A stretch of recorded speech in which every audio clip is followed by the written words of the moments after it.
So then I want to ask some other questions about what's going to actually happen in this COVID-19 era, right? So you're a cross-border VC fund. You do a lot of cross-border investing, supporting, and that I think requires a lot of travel. And there's a worldwide travel ban right now. You can't travel a lot. How do you think this cross-border expansion or supporting would happen in this COVID-19 crisis? Like a lot of Zoom calls or? Well, I mean, I think in the short term, sure. Yeah. A couple of things to be clear about with the venture market. And we had these questions around the subprime mortgage meltdown in 2008. How does this impact you? Short-term market movements and these kind of 1 to 2 year crises, they really don't affect venture that much. Okay. This will go away. Now, if we're at a point where this thing turns into another Spanish flu or we're locked down for 2 more years, right, we're going to have such economic issues that none of us are going to be worried about how we're going to do venture. We're going to be in a real crisis, right? So I think we have 2 potential developments in the fall. One is that this virus will attenuate and we'll get through these elections and we'll maybe start better data from the media, because right now there's not a really good data out there. It's one extreme is spinning it one way, one extreme, in my opinion, is spinning it the other way.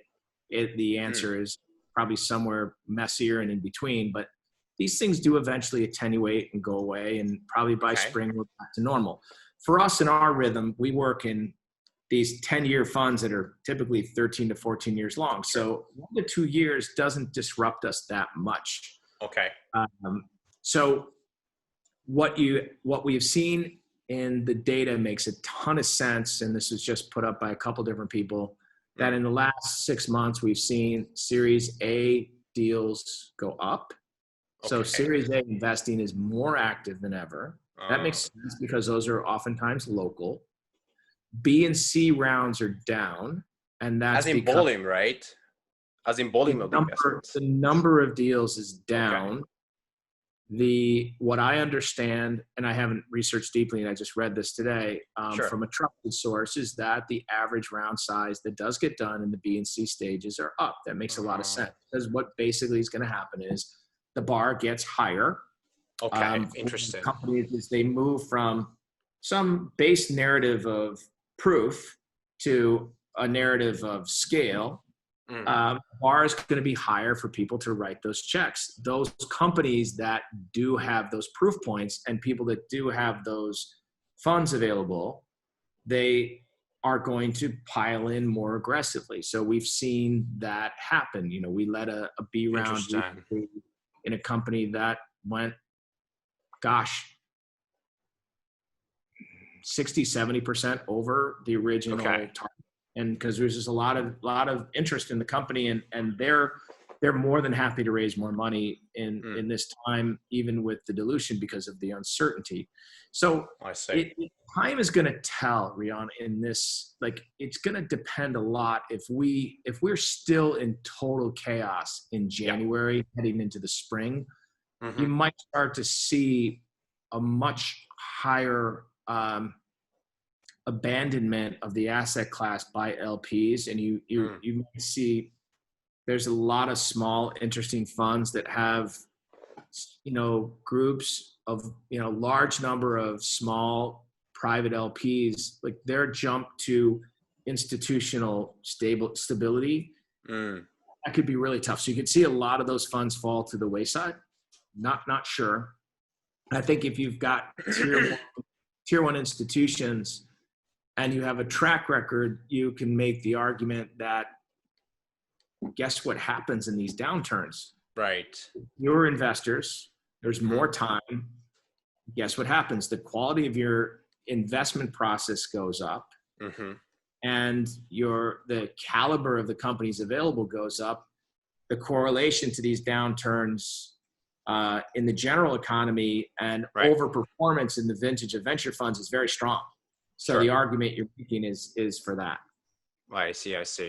Well, then I want to ask you, so do you think you can invest in companies that you've never met? I think this is a kind of a topic and question that's, in this venture industry, a lot of people are asking. Personally, myself, I have a clients right now that I have never met, but that's just, clients. But when it comes to investment, I think that's like to the next level. What would you say about that? We did 2 this spring. Oh, really? Wow. You never met the founders? Surprised me. No, I mean, we had Zoom and we know the people around the table very well. We know the companies very well. Our LPs use the products. They think very highly of the companies. But yeah, we did several Zooms with them, but we didn't meet them and shake hands, which I was surprised about. Wow. I was surprised at first. And then now that we've done it, it's not that big a deal. Oh, wow. Interesting. I mean, so I think your focus of investment is like in the one that can go global, and then software, IT, software, but not really like, light app, but more of a infrastructure kind of IT businesses. Did your focus of your investment change in this COVID-19 crisis? No. I mean, if you look at the things we did, very, very consistent, large, complex enterprise plays. So even a Grammarly, which although it is a freemium model, consumer download, the underlying AI platform and how they run the business is extraordinarily complex. Sure. So that's like Square. People look at Square and go, "Oh, it's a little transaction chip." No, actually, it's a finance platform for small and medium enterprises with a massive data advantage that nobody knew about. Square Capital, yeah. Well, yeah, and that was always that was the core part of their story, which I didn't talk about. So no, it hasn't changed. I mean, we have a comfort zone. We aren't, we did a gaming deal that was a little bit out of our comfort zone, but still it's also a gaming platform. So it has titles, but also has an online platform. So we want to push that boundary. We're looking right now at a medically related insurance play that we can argue is somewhat out of, our comfort zone, but in some ways very, very comfortable. So no, nothing. It's okay. The business is fun. The business is like, it's like a big oil tanker. It kind of sets its course and it goes. It doesn't turn. There's not a lot that can make it turn. Not once you're up and running. I see.